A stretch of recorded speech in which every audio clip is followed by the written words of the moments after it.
Here's another Procreate 5.2 tip tutorial.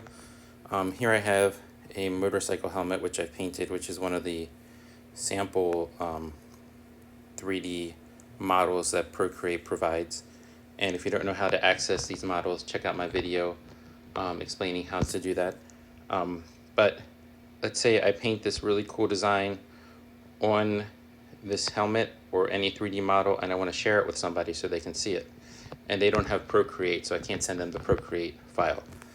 So I can easily send an animated version of this model. I'm going to go to the Actions menu, go to Share. I'm going to go down below and say Animated MP4.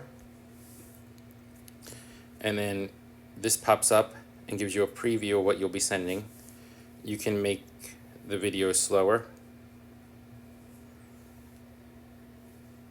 You can change how it zooms in, and you can change the way it zooms in and out. You can also make it an animated swing, which kind of goes back and forth in a loop. You can change the quality of the video, and you can go from a rectangular format to a square format.